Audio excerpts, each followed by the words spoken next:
GUPS Purathur Everest talent scholarship exam 2025-26 part 5. സൗരോർജത്തിൽ പ്രവർത്തിക്കുന്ന രാജ്യത്തെ ആദ്യ വിമാനത്താവളം നെടുമ്പാശ്ശേരി വിമാനത്താവളം. തപാൽ സ്റ്റാമ്പിൽ ആദരിക്കപ്പെട്ട ആദ്യ ഭാരതീയൻ മഹാത്മാഗാന്ധി. കേരളത്തിലെ ആദ്യ പക്ഷി സങ്കേതം തട്ടേക്കാട്. രണ്ടാം ബർദോളി എന്നറിയപ്പെടുന്ന സ്ഥലം പയ്യന്നൂർ. ഒഡീഷയുടെ ദുഃഖം എന്നറിയപ്പെടുന്നത് മഹാനദി. വൈക്കം ഹീറോ എന്നറിയപ്പെടുന്നത് EV രാമസ്വാമി നായ്ക്കർ.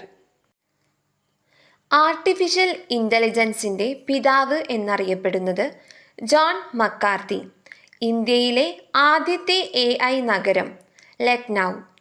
ഇന്ത്യയുടെ AI തലസ്ഥാനം എന്നറിയപ്പെടുന്നത് ഹൈദരാബാദ്. കേരളത്തിലെ ആദ്യത്തെ കോർപ്പറേഷൻ തിരുവനന്തപുരം. ഓമനത്തിങ്കൾ കിടാവോ എന്ന താരാട്ടുപാട്ടിൻ്റെ രചയിതാവ് ഇരയിമ്മൻ തമ്പി. കേരളത്തിലെ വൃന്ദാവനം എന്നറിയപ്പെടുന്നത് മലമ്പുഴ. വാഹനാപകടത്തിൽ മരണപ്പെട്ട ഡിയോഗോ ജോട്ട ഏത് രാജ്യത്തെ ഫുട്ബോൾ താരമാണ്? പോർച്ചുഗൽ. കേരളത്തിലെ ഇപ്പോഴത്തെ ഭക്ഷ്യമന്ത്രി ആര്? GR അനിൽ. 2025 ബ്രിക്സ് ഉച്ചകോടിക്ക് വേദിയാകുന്നത് ബ്രസീൽ, റിയോ ഡി ജനീറോ. ഇസ്രായേലിൻ്റെ ആക്രമണത്തിന് ഇരയായ ഫോർദോ ആണവ നിലയം ഏത് രാജ്യത്താണ്? ഇറാൻ.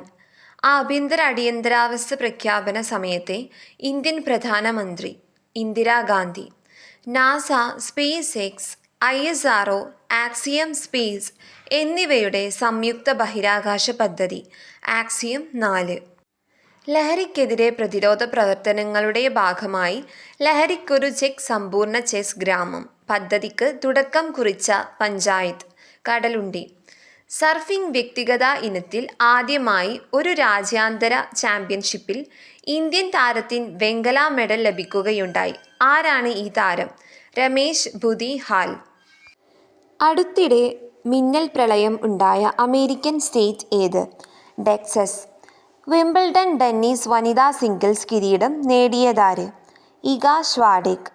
ഇന്റർനാഷണൽ ആസ്ട്രോണമിക്കൽ യൂണിയന്റെ ഉൽക്കാ പഠന നേതൃസമിതി അംഗമായ ആദ്യ ഇന്ത്യക്കാരൻ അശ്വിൻ ശേഖർ.